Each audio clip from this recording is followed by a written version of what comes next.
Hi friends, welcome to my channel.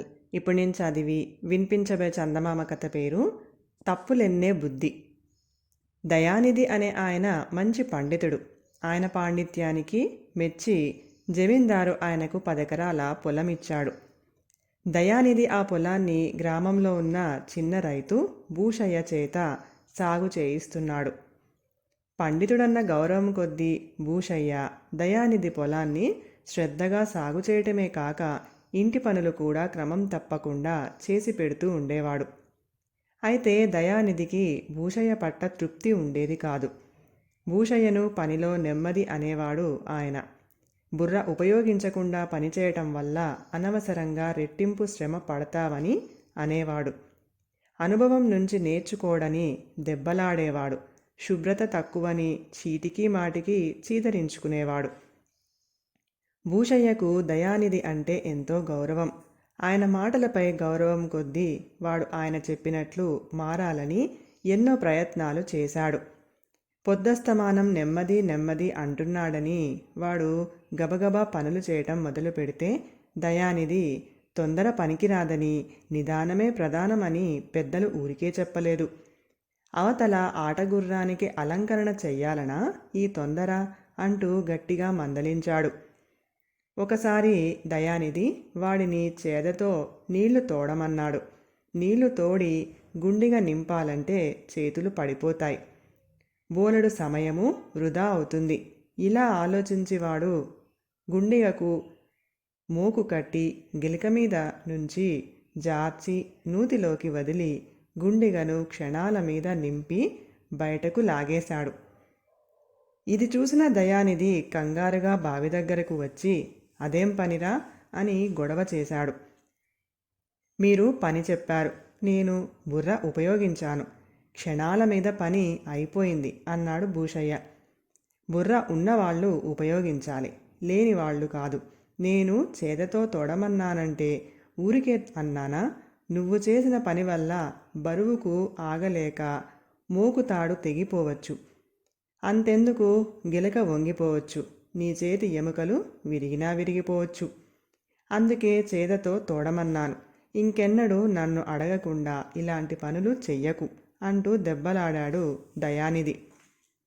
అయ్యో అయ్యా, నేను తమకు పొరపాటున చెప్పాను. నిజానికి నా బుర్ర ఉపయోగించలేదు. ఎన్నో ఏళ్లుగా నేను తోడుకుంటున్నాను. ఏ ప్రమాదమూ లేదు. ఆ అనుభవాన్ని ఉపయోగించి ఇప్పుడు శ్రమ తగ్గించుకుంటున్నాను అన్నాడు భూషయ్య సర్ది చెప్పాలని చూశాడు. అయితే దయానిధి మండిపడుతూ, జ్ఞానం పాండిత్యం లేని చోట అనుభవం రాణించదు. ఏ కొండ మీదో ఉండగా నిన్నొక క్రూర జంతువు తరిమిందనుకో, క్షణాల మీద ఎంత ఎత్తైనా దూకేసి పారిపోయి ప్రాణాలు రక్షించుకుంటావు. ఆ అనుభవంతో మళ్ళీ కొండ మీద నుంచి దూకాలంటే ప్రాణాలు పోతాయి. నీకు శరీర శాస్త్రం గురించి తెలియదు, భౌతిక శాస్త్రం తెలియదు. అందువల్లే ఇంతకాలం అలా పనిచేశావు. అదృష్టమో నాలాంటి వారి ఆశీర్వాద బలమో నిన్ను కాపాడింది. ఇక మీదట ఇలాంటి పనులు చెయ్యకు అని హెచ్చరించాడు. శుభ్రం తక్కువని చీదరించుకుంటున్నాడని ఒకరోజు భూషయ్య శుభ్రంగా స్నానం చేసి మల్లెపువ్వు లాంటి బట్టలు కట్టుకొని వంటికి మంచి అత్తరు పూసుకొని దయానిధి ఇంటికి వచ్చాడు. దయానిధి వాణ్ణి చూస్తూనే, ఏరా, పెరటి దొట్లో పని చేయటానికి వచ్చావా? నాతో పంక్తి భోజనం చేయాలనుకుంటున్నావా అని కోప్పడ్డాడు. మీరు చిరాకు పడుతున్నారని శుభ్రంగా స్నానం చేసి మంచి బట్టలు కట్టుకొని వచ్చాను బాబు అన్నాడు భూషయ్య వినయంగా. అదేం కాదు, ఇంత శుభ్రంగా వస్తే నిన్ను చూసి ఏ పని చెప్పలేనని ఇలా తయారయి వచ్చావు. అత్తరు వాసనలతో గుమగుమలాడే వాడి చేత చెమటలు చిందించే పని ఎలా చేయిస్తాను?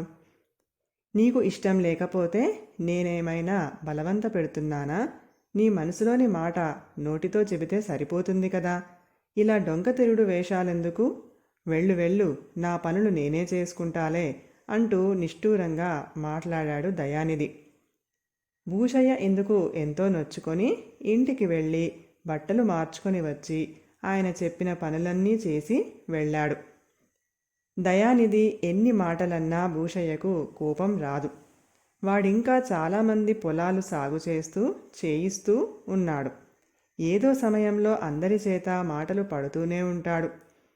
అన్యాయంగా ఎవరైనా తనను మాటలంటే వాడు ఎదురు సమాధానాలు చెబుతూ ఉంటాడు. కానీ దయానిధి పండితుడని వాడికి గౌరవం. భూషయ్యకు చంద్రయ్య అనే కొడుకున్నాడు. వాడు చాలా తెలివైనవాడు. తండ్రిలాగా వ్యవసాయం చేయటం వాడికి ఇష్టం లేక చిన్నప్పటి నుంచి చదువు మీద శ్రద్ధ చూపించేవాడు. వాడికి చదువు చాలా వంట పడుతుంది. తన కొడుకును దయానిధికి శిష్యుణ్ణి చేయాలని భూషయ్యకు కోరికగా ఉంది. అయితే చంద్రయ్య మాత్రం తన చదువు కోసం పొరుగురు పండితుల వద్దకు కూడా వెళ్తూ ఉంటాడు తప్ప ఎక్కువగా దయానిధిని ఆశ్రయించాడు.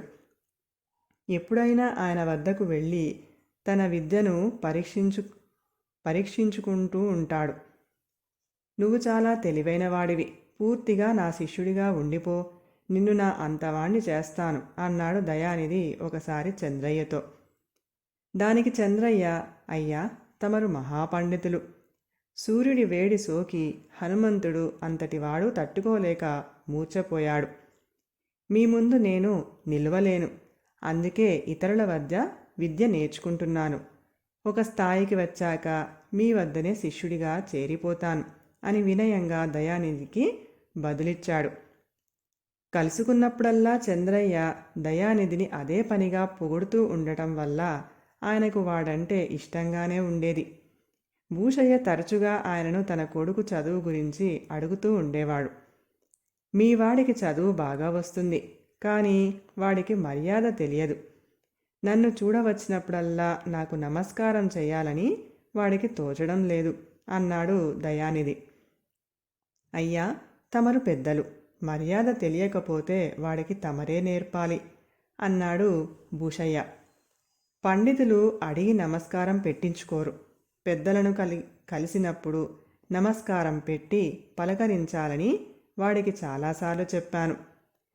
అవునని ఒప్పుకుంటాడే తప్ప నాకు నమస్కారం పెట్టడే, నాకు నమస్కారం చెయ్యరా అని నోరు తెరిచి అడగలేను కదా అన్నాడు దయానిధి బాధగా. భూషయ్య ఆ రాత్రి ఇంటి దగ్గర కొడుకును పలకరించి, దయానిధి బాబుకు నువ్వు దండం పెట్టవట కదా అన్నాడు. చంద్రయ్య నవ్వి ఊరుకున్నాడు. తప్పు, ఇక మీదట అలా చెయ్యకు, నీ తప్పు దిద్దుకో అన్నాడు భూషయ్య కొడుకును మందలిస్తూ. అందుకు చంద్రయ్య, నేను చదువుకున్నవాణ్ణి కాబట్టి దయానిధి బాబు నన్నేమీ అనడు. నేను ఆయన్ను పొగుడుతాను కాబట్టి నేనంటే ఆయనకు ఇష్టమే. ఆయనకు దండం పెట్టలేదనుకో, ఆ తప్పు గురించి నీ దగ్గర చెబుతాడే తప్ప నా దగ్గర అనడు అని ఊరుకున్నాడు. అయితే మాత్రం ఆయనకు దండం పెట్టనంటావా? అది తప్పు అన్నాడు భూషయ్య. నిజమే, అది తప్పే. ఆ తప్పు చేస్తున్నంతకాలం ఆయన నా మిగతా తప్పుల జోలికి రాడు. దయానిధి బాబుది తప్పులు ఎన్నే బుద్ధి. నా చదువు గురించి లేనిపోని తప్పులెన్నీ నీ దగ్గర చెబుతూ ఉంటే ఆ మాటలు విని నేను ఎంతో కొంత నిరుత్సాహపడిపోతాను. చదువుకునేవాడికి ప్రోత్సాహం అవసరం. చీటికి మాటికి తప్పులెన్నుతూ ఉంటే శిష్యులు నీళ్లు గారిపోతారు. అందుకే ఆయన దృష్టి ఇతర తప్పుల మీదకి పోకుండా ఒకే ఒక తప్పు చేస్తున్నాను. నా క్షేమం కోరేవాడివైతే ఆయనకు దండం పెట్టమని నన్ను బలవంత పెట్టకు అన్నాడు చంద్రయ్య. దానితో భూషయ్యకు విషయం అర్థమైంది. వాడు కొడుకు తెలివికి ఎంతో సంతోషించాడు. తప్పులెన్నే బుద్ధి చదువుకున్నవాడి దండానికి అర్హం కాదని కూడా భావించి వాడు కొడుకునిక ఆ విషయంలో ఎప్పుడూ బలవంత పెట్టలేదు. కథ సమాప్తం. ఈ కథ కనుక మీకు నచ్చినట్లయితే ప్లీజ్ లైక్ చేయండి, షేర్ చేయండి. మరిన్ని మంచి మంచి కథల కోసం మా ఛానల్ని సబ్స్క్రైబ్ చేసుకోండి. Thank you.